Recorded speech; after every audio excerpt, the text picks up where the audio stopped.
श्री गुरवे नमः। नमः ॐ विष्णुपादाय श्रीगौरप्रियमूर्तये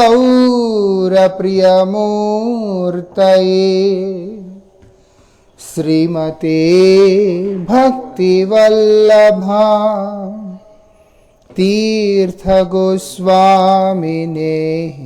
नमः। नमः ॐ विष्णुपादाय रूपानुगप्रियाय च श्रीमते भक्तिदयित माधव स्वामिनामिने। पतित पावन परम करुणामय परमाराध्यतम शिल गुरुदेव नित्य लीला प्रविष्टोम विष्णुपाद अष्टोत्तर शतश्री श्रीमद श्रील भक्ति वल्लभ तीर्थ गोस्वामी महाराज जी के श्रीपाद पद्म में असंख्य कोटि साष्टांग दंडवत प्रणाम करते हुए उनकी अहेतु की कृपा प्रार्थना करता। परम सौभाग्य का विषय है कि हमारे जीवन के अंदर भगवान ने श्रील गुरुदेव ने महती कृपा करते हुए इस परम पावन ऊर्जा व्रत, कार्तिक व्रत, नियम सेवा व्रत, दामोदर व्रत को पालन करने का अवसर प्रदान किया।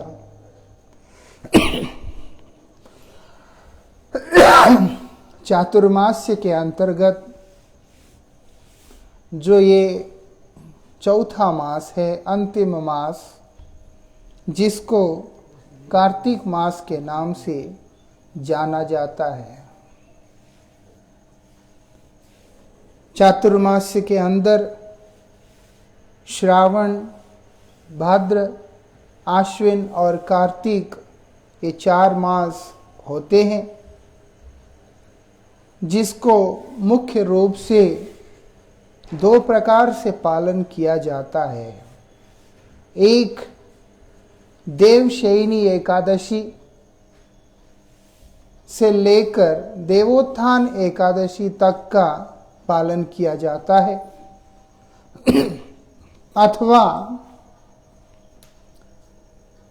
जो गुरु पूर्णिमा है, श्रावण की जो पूर्णिमा है, उससे लेकर कार्तिक की पूर्णिमा तक इसको पालन किया जाता है।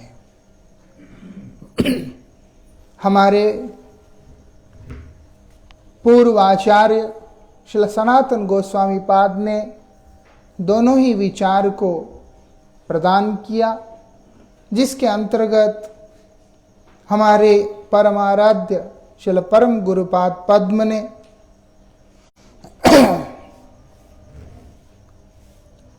शयन एकादशी से लेकर उत्थान एकादशी तक का ये 4 मास को विशेष रूप से पालन किया।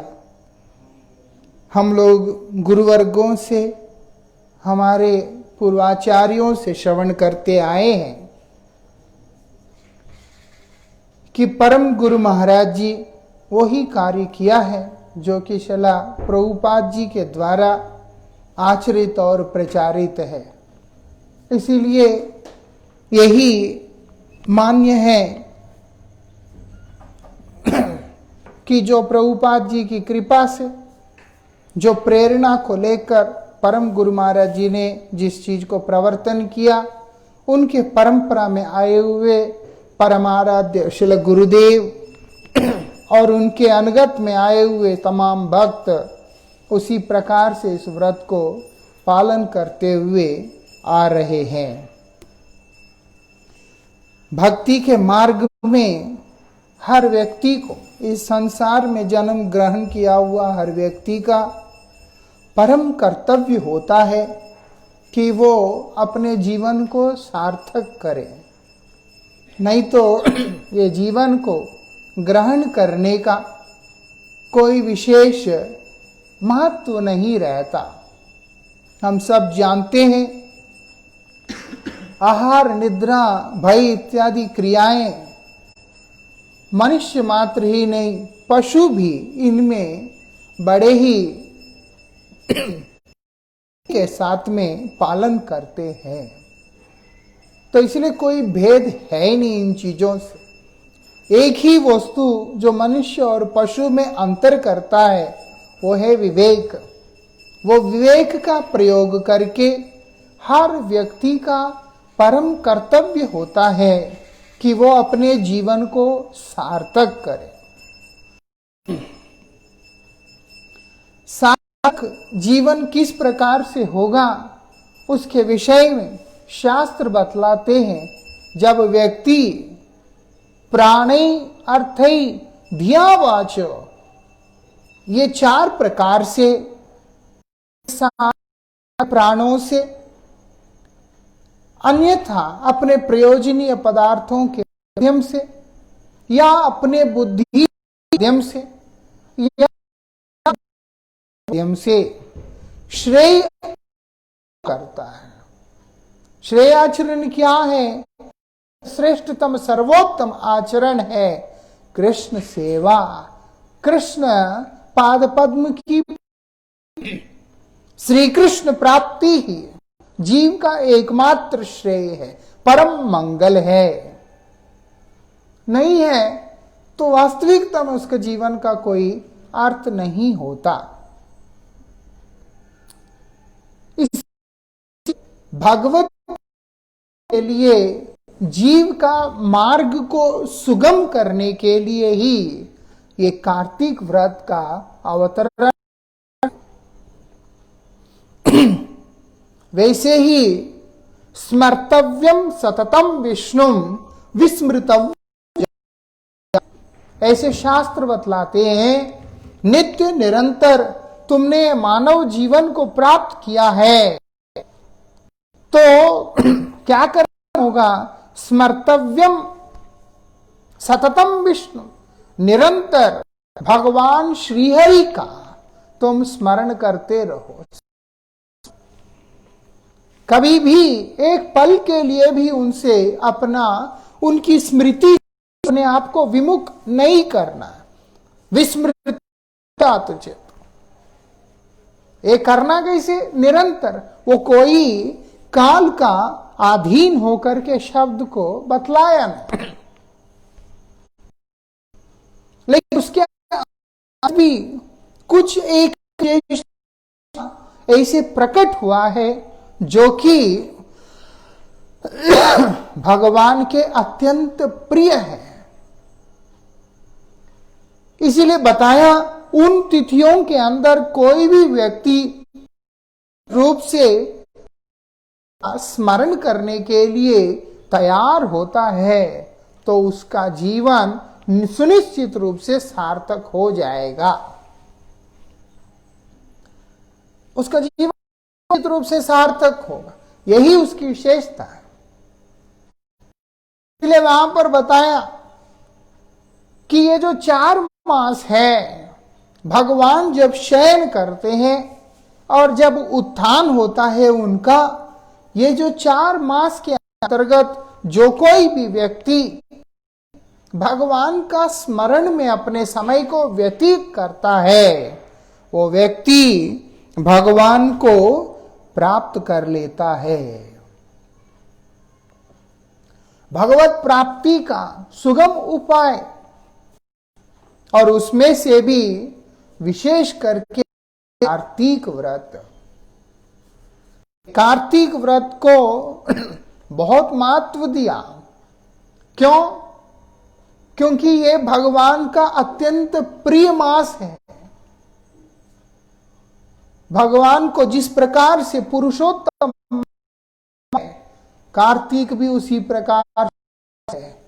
पुरुषोत्तम मास तो कार्तिक से भी अधिक प्रिय है।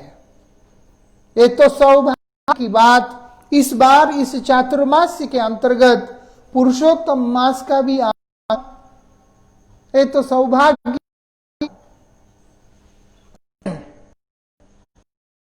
समझ लिए कि कार्तिक मास भगवान को अत्यंत प्रिय लगता है। जो मास भगवान को प्रिय लगता है, जो तिथि भगवान को प्रिय लगता है, वो हरिवासर हो जाता है। इसीलिए जिस प्रकार से एकादशी हरिवासर माना गया है, माना केशव तिथि माना गया है, उसी प्रकार से ये कार्तिक मास को भी माना गया है। इसलिए एकादशी व्रत इत्यादि को पालन करने पर एक साधक को प्राप्त होता है, ऐसा ही फल इस कार्तिक व्रत को पालन प्राप्त होता है। ऐसी कार्तिक व्रत जिसके अंदर भगवान ने अनेकों प्रकार की लीलाओं को प्रकट किया है। इस कार्तिक व्रत को ऊर्जा व्रत भी कहते हैं, और इस कार्तिक व्रत को नियम सेवा भी कहते हैं। इसीलिए हम लोग नियम सेवा को लेकर इस व्रत को पालन किस चीज का करते हैं?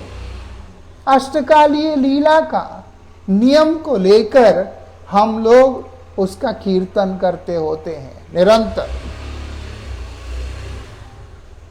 भगवान की जो अष्टकालीन लीला, जो कि गोविंद लीलामृत के माध्यम से श्री कृष्णदास कविराज गोस्वामी जी प्रकट किया,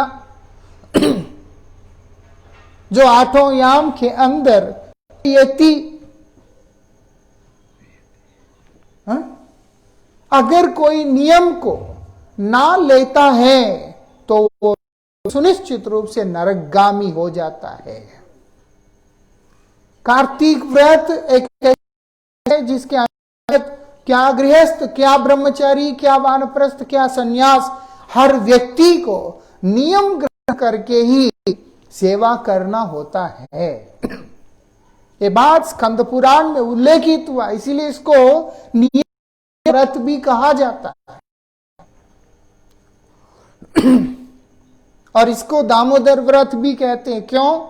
क्योंकि भगवान ने इसी महीने के अंदर कार्तिक, इन्होंने कार्तिक शुक्ल प्रतिपदा तिथि को ये दामोदर लीला प्रकट, इसीलिए भगवान का नाम दामोदर पड़ा है और ये मास दामोदर मास के नाम से ख्याति प्राप्त हुआ है। यहां पर बोल रहे हैं कार्तिक मास को विशेष रूप से पालन करना चाहिए। भजन पथ पे आया हुआ एक साधक, उसके जीवन में 3 तरह के विघ्न बड़ा भयंकर रूप से आते हैं। इसीलिए श्रील परमाराध्य परम गुरुपाद पद्म ने भी अपने अंतिम वाणी के अंदर इन्हीं 3 चीजों से विशेष रूप से बचने के लिए हर साधक को उपदेश दिया। भक्ति में आया हुआ व्यक्ति, उसको सबसे पहले क्या करना होता है? संबंध स्थापित करना पड़ता है, और उसके बाद उस संबंध को पूर्ण रूप से फलीभूत कराने के लिए, मतलब उस संबंध का प्रयोजन को करने के लिए अभिदेयी का पालन करना पड़ता है। लेकिन जब संबंध को जगाने के पथ पे जब साधक चलता है, उसके रास्ते विघ्न आते हैं, 3 तरह के भयंकर विघ्न आते हैं। वो है कनक का, ये बड़ा ही भयंकर होता है, और उस विघ्न व्यक्ति को भगवान के उन्मुख नहीं होने देता है, भगवान के शरण में जाने नहीं देता।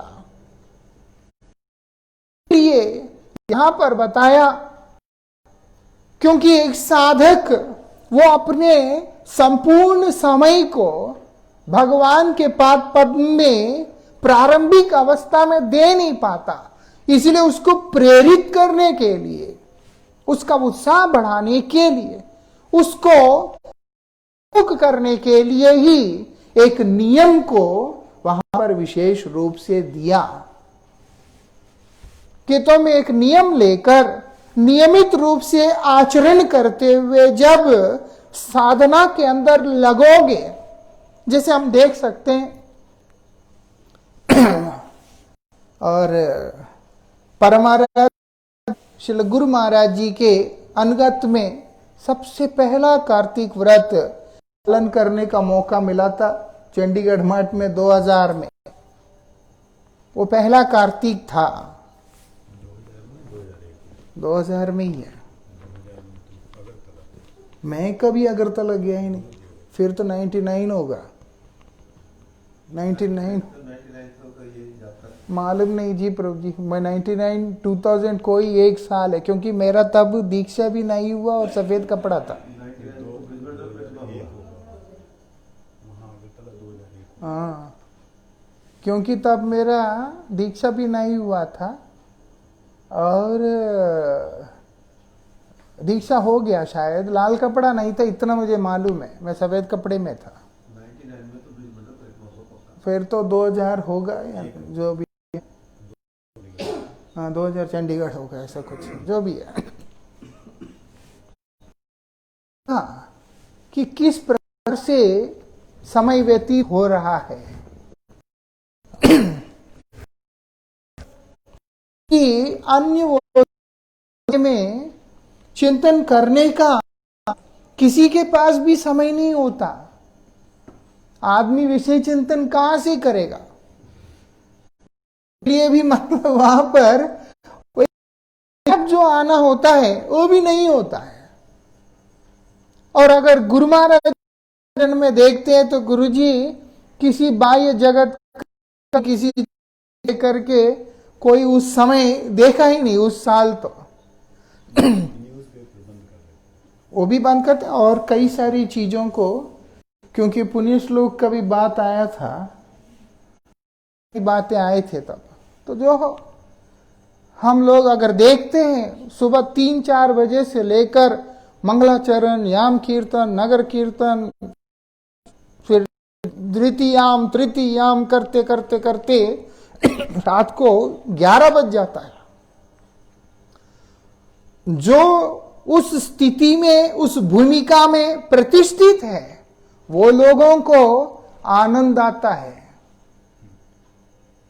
जो उस भूमिका में प्रतिष्ठित है वो भगवान की, क्योंकि उन लोगों को तो भगवान को स्मरण करने का एक मौका चाहिए होता है, वो तो निरंतर स्मरण करते ही रहते हैं, लीला चिंतन में ही रहते हैं।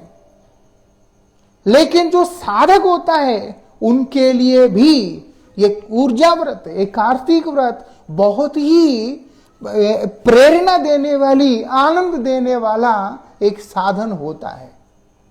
अभी लग सकता, अब तो होता नहीं, ऐसा लगता है बोध जैसा।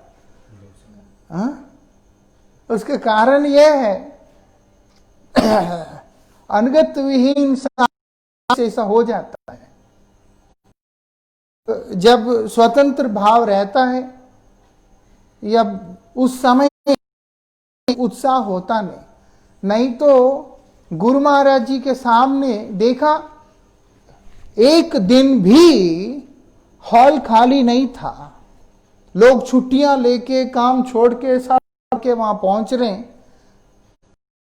तो गुरुजी के अनुगत में, वैष्णवों के अनुगत में अब गुरुजी जैसे प्रभावशाली है ही नहीं और हो भी नहीं सकता। और जो बाकी वैष्णव है उनके प्रति रति का थोड़ा ऊपर नीचे होने के कारण वो उत्साह आ नहीं पाता। लेकिन जो लोग आनंद लेते हैं इस चीज का, वो लोग पूरी तरह से आनंद लेते हैं। और जो लोग आनंद लेने के लिए इच्छुक होते हैं, प्रयास करते हैं, उनका भी ये व्रत इतना कृपालु है, उनका मन इधर उधर विमुख नहीं होने देता है, कृष्ण विमुख नहीं होने देता। हम लोग अनादिकाल से माया के उन्मुख होकर, कृष्ण उन्मुख होकर इस संसार में पड़कर ये संसार के द्वारा संतप्त हो रहे हैं। इस संसार में जलता हुआ जीव को उसके पीड़ा को हरण करने के लिए जो जो तिथियां आविर्भूत हुए हैं उनमें से ये कार्तिक व्रत विशेष है, क्योंकि इसमें नियम भी लगा दिया, नियम भी लगा दिया। और नियम के साथ जब आदमी साधन करने लगता है, हमारा एक विडंबना है। अभी एक पहले दिन अच्छा लगता है, दूसरे दिन अच्छा लगता है, तीसरे दिन के बाद व्यक्ति दिन गिनने लगता है। लेकिन और अगर विशेषता ध्यान से देखते हैं, जब कार्तिक मास विश्राम होने लगता है तो फिर बहुत आनंद आता है। जब आनंद का अनुभूति आने का समय आता है, व्रत जय राधे श्याम हो जाता है, किताबें बंद हो जाते हैं। तो इसलिए वो वही का वही रह जाता है। फिर आज मैं चिंतन कर रहा था, एक समय 2009 में ऐसे ही कार्तिक व्रत को यहाँ पर श्रावण के अंदर चातुर्मास्य का 1 मास का व्रत किया और मुझे बड़ा अच्छा लगा। फिर एक गुरु भाई मिला, वो मुझसे कहते हैं कोई लाभ नहीं है। मैं सोचे कि 1 महीना बैठा, काफी देर बैठा था, लेकिन वो बोलते लाभ नहीं है। वो महात्मा ने एक बात बोला जो मुझे आज भी याद है और बड़ा अच्छा लगा। वो बोलते हैं जो मन है वो अलग अलग स्थान में इधर उधर घूम घूम के क्या होता है कि वो स्थिर नहीं रहता। उसके बाद मन बहुत चंचल रहता है हमेशा, और जितने सारे इंप्रेशंस इसके ऊपर हम डालते जाते हैं उतना ही ज्यादा ये चंचल हो जाता है। ये अभी वो कहते हैं कि देखो कम से कम नहीं है तो 2 महीना 3 महीना तो बैठो, तब तो मन स्थिर होगा, उसके बाद जाकर के साधन शुरू होगा।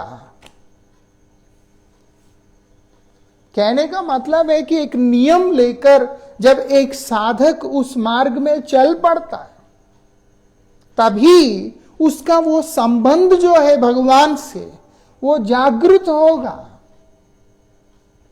वो संबंध को जागृत करने के लिए ये नियम सेवा हम लोगों को बड़ा ही सहायता करता है। और साथ ही ये सेवा 1 महीना ऐसा है जिसमें हमारे आचार्यों ने कृष्ण लीला चिंतन करने का एक व्यवस्था दिया। उससे क्या लाभ है कि कृष्ण लीला के प्रति हमारे अंदर लोभ जागृत होगा। यह विशेषता है। जितना हमारा अधिकार के अनुसार, जैसे परमाराध्य श्री गुरु महाराज जी अक्सर इस बात को बोलते हैं कि राधा गोविंद देव जी का झूलन करने का हमें अधिकार नहीं है। और एक कथा में तो गुरु जी ने बड़े गंभीरता से बोला, नाम प्रभु का उपलब्धि जिसको है ही नहीं,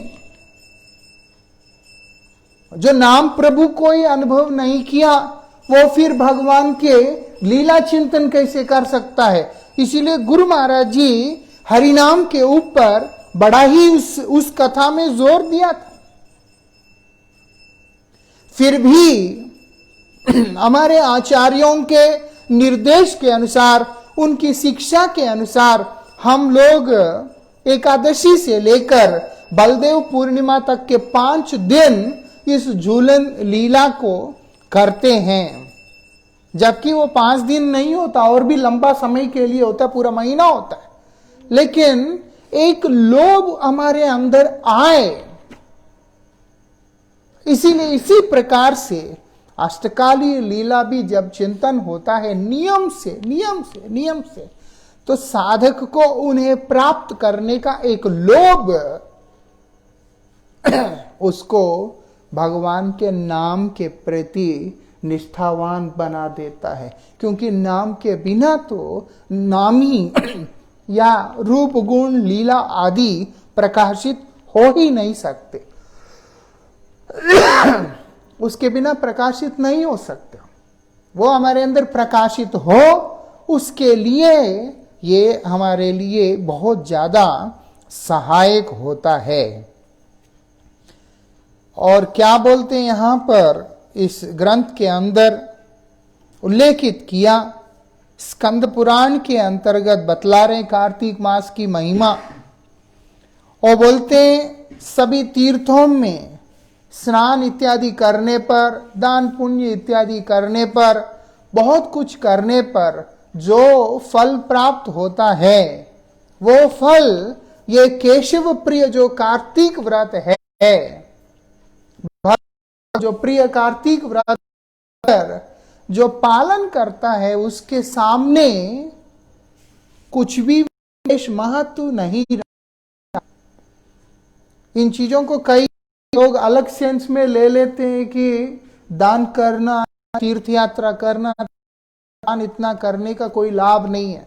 ये नहीं कह रहे, यहां पर कार्तिक व्रत की उत्कृष्टता को बतला रहे हैं कि कार्तिक व्रत के अंदर जो व्यक्ति एक नियम भगवान की सेवा में तत्पर है, वो भगवान की कृपा से जिस फल को प्राप्त करता है, वो फल इन सब चीजों को करने से भी उसकी तुलना में नहीं आता है। बोलते हैं क्या तीर्थ जल पवित्र गुण लिखी आछे पुराण से सब वैष्णवेर पादोदक समनाई, यही सब जाते हैं वांछित पूरा।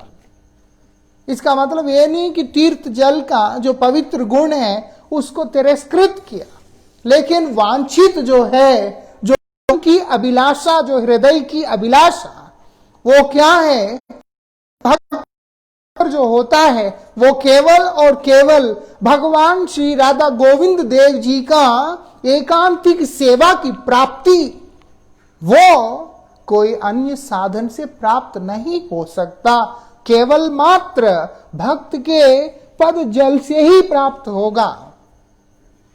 मतलब उनके द्वारा आचरित और उनके द्वारा प्रचारित जो उपदेश है, उनको पालन करने से ही होगा।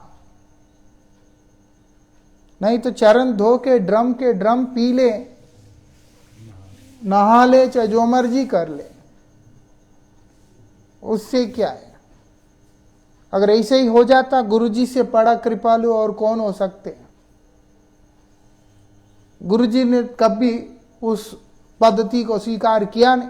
जब जीव का हित होता है, कई कारण से नहीं स्वीकार किया, ये एक उसमें से हमें समझना होगा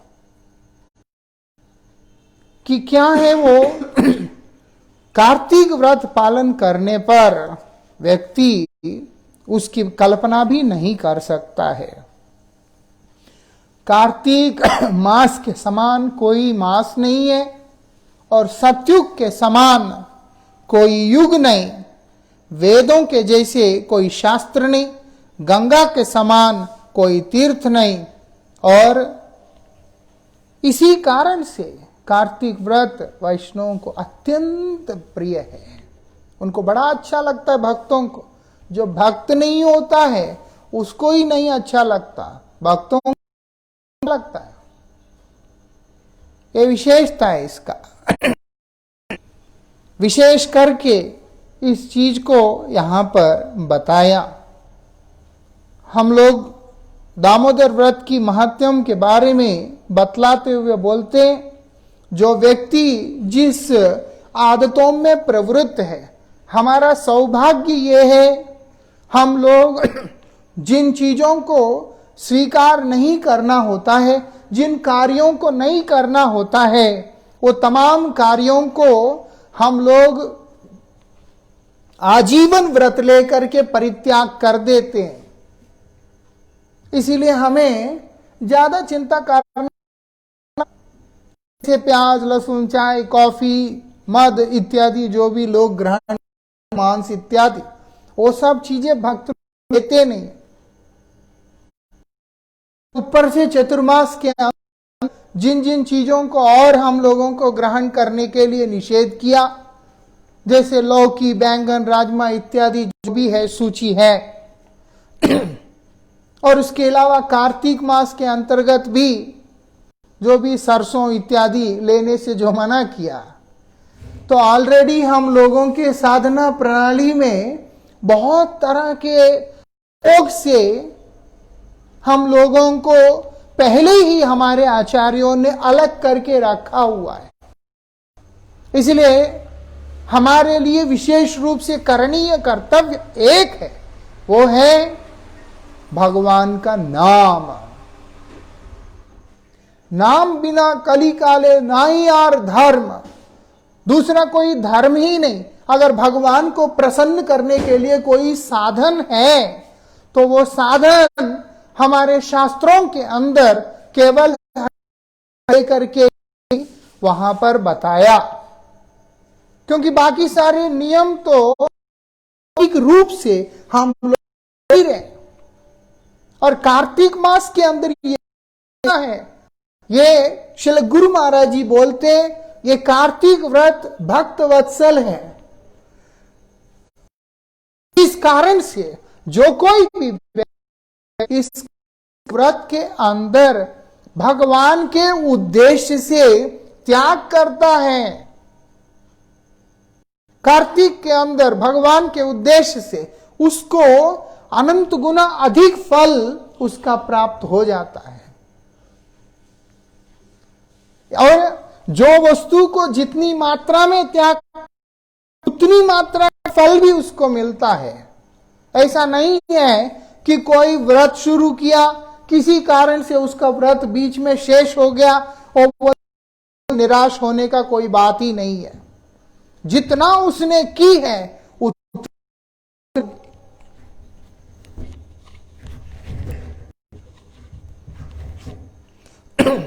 जितना उतने का फल उसको निश्चित रूप से प्राप्त होगा। कार्तिक व्रत है, कुछ भी लूज नहीं करता, ओनली गेन करता है। परमार्थिक रूप से अगर हम देखते हैं, सबसे ज्यादा उपलब्धि इस नियम सेवा व्रत को करने वाला व्यक्ति, उसी को प्राप्त हो जाता है। इसलिए आज स्कंद क्या बोलते हैं, जो जो पदार्थों को प्रतिनित्य भोजन किया है, उनमें कोई भी व्यक्ति कुछ एक पदार्थों को त्याग करके क्या करता है, भगवान के उद्देश्य से साधन करता है, तो वो व्यक्ति क्या बोलते हैं, भगवान के पावन सानिध्य को प्राप्त कर लेता है। आप चिंतन करें, जो व्यक्ति आजीवन कई पदार्थों को त्याग करके भगवान का ही उद्देश्य से साधन कर रहा हो, उसके ऊपर भगवान का कितना कृपा होता है। फर्स्ट कंसिडरेशन होता है, जो लोग पूरा साल भजन करते हैं उन लोगों के ऊपर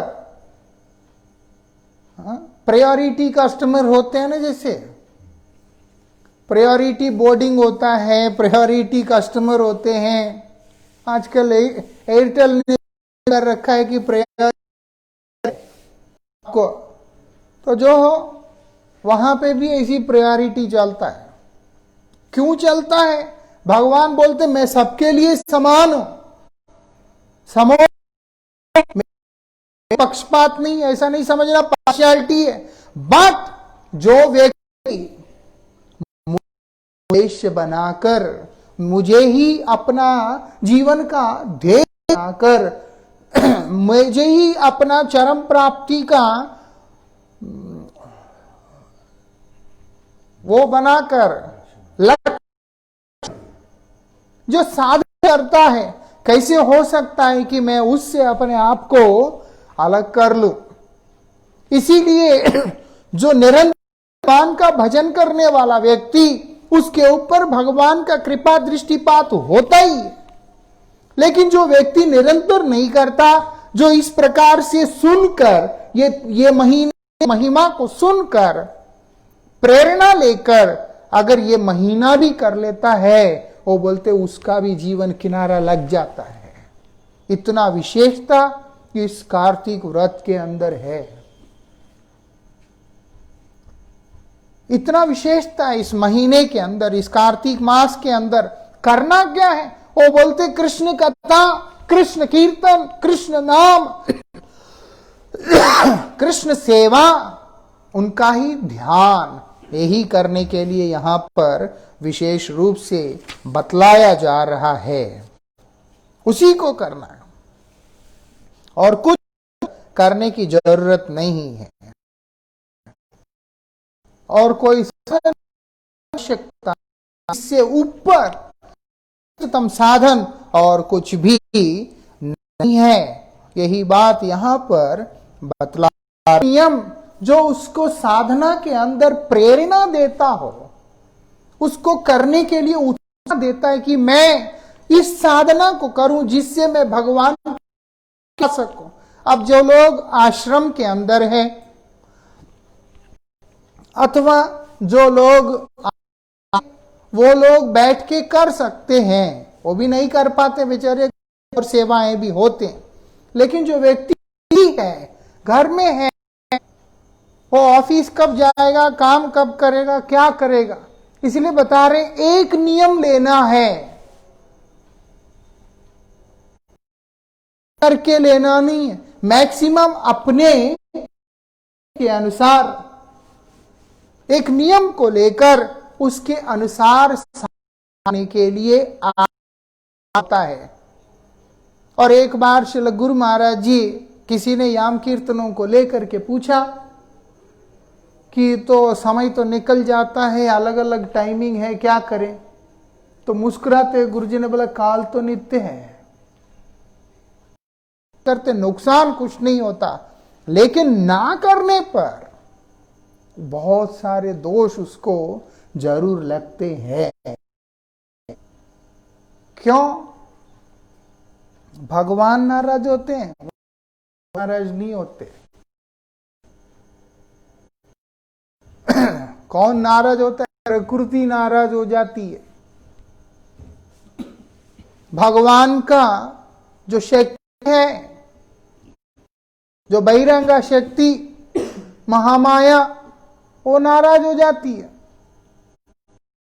तो भगवान ने कृपा, मतलब मनुष्य शरीर प्रदान किया, तुम्हें भगवान ने कृपा करके 84 लाख योनियों में भटकते हुए तुम्हें ये संसार के अंदर मानव जन्म प्रदान किया, लेकिन तुम इस भगवान के सेवा के लिए अपने आप को आगे ना करके इस संसार विभिन्न प्रकार के व्यसनों में उलझकर, इस के क्लेशों में को उलझकर तुमने क्या किया?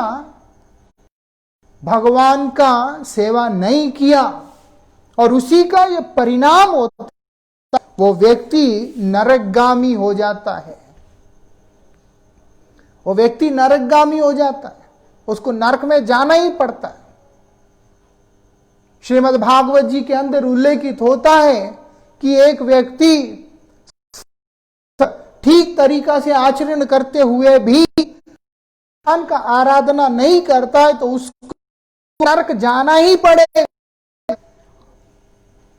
और यहां पर बताया भगवान ने कृपा करके अद्भुत दी, जिससे व्यक्ति भगवान के करीब जा सकता है, लेकिन उसने उसका लाभ ना लेकर इस संसार के अंदर उलझ के रहने के कारण उस व्यक्ति को क्या करता है? नरक में जाना पड़ता है। जो व्यक्ति कोई नियम लिए बिना इस कार्तिक मास या चातुर्मास्य को व्यतीत करता है, वो व्यक्ति निश्चित रूप से अधोपतित होता है। इसलिए बोलते हैं हमको क्या करना होगा?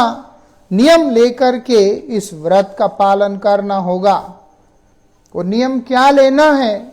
श्री गुरु महाराज जी ने बड़े सुंदर तरीका से बतलाया। गोविंद लीलामृत के अंत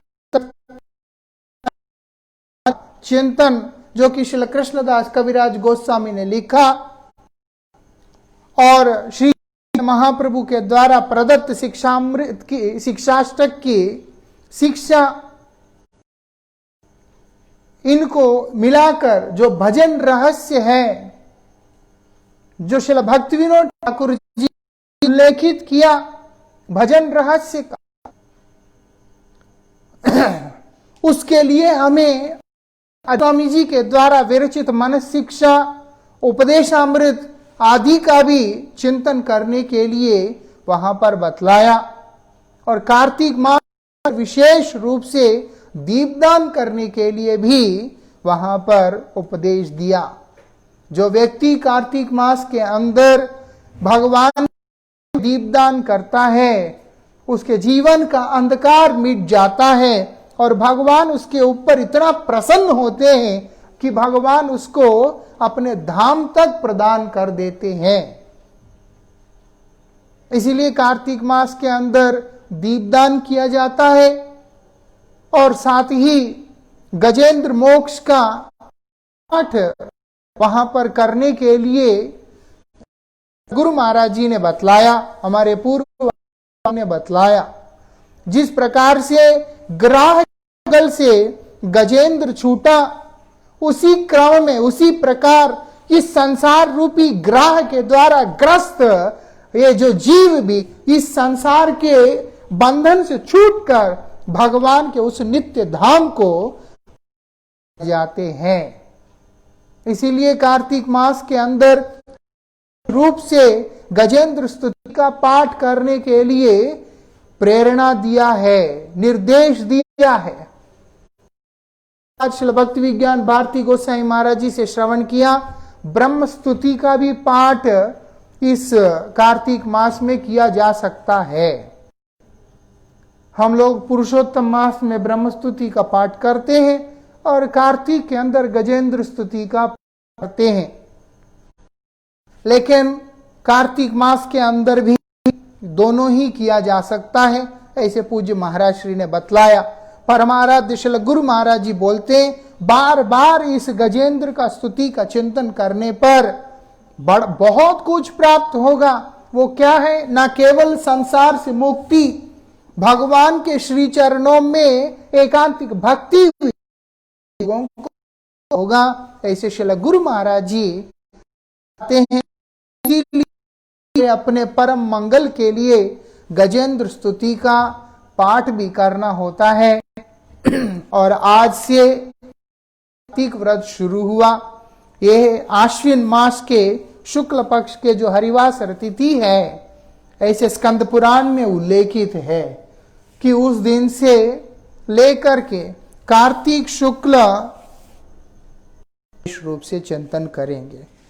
अभी कार्तिक मास में बोला घर में रह करके कहीं पे भी रह के साधन किया जा सकता है, लेकिन विशेष रूप से कि धाम में रहकर कार्तिक व्रत करने का अधिक ही महत्व है।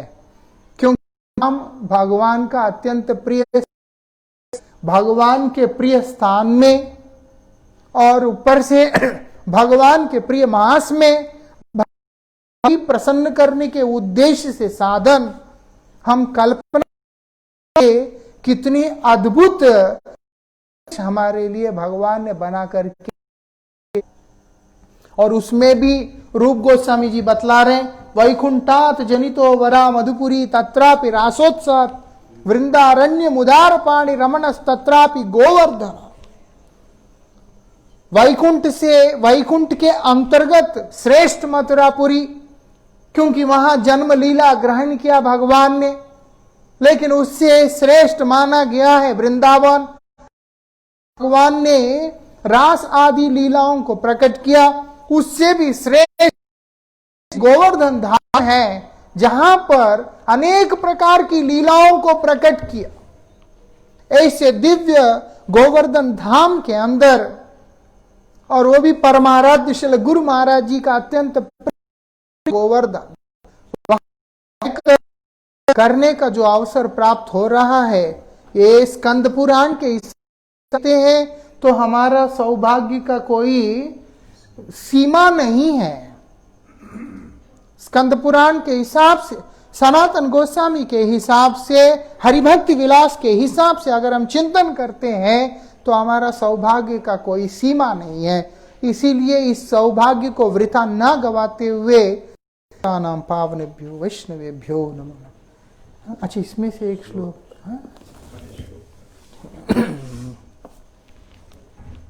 हम लोग गजेंद्र स्तुति का चर्चा कल से करेंगे। अभी एक श्लोक इसमें से हम लोग पाठ करेंगे। कहाँ गया ये?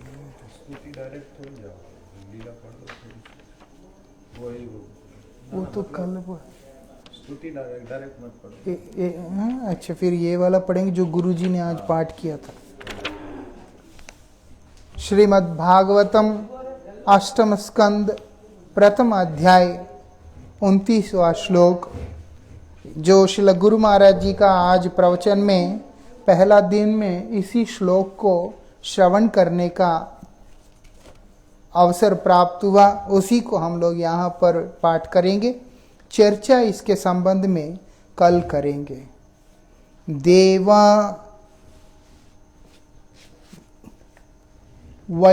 वैधृतयो नाम विधृषते तान्य नृप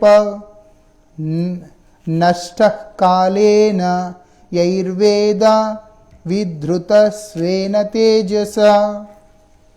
ये श्रीमद् भागवत जी के अष्टम स्कंद के प्रथम अध्याय का 29वां श्लोक है।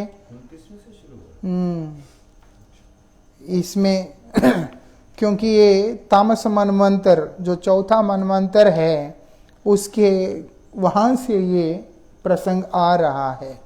ब्रह्मा के एक दिन में 14 मनु होते हैं, उनमें से चतुर्थ मनवंतर की कथा है, इसीलिए उसके बारे में यहाँ पर आया।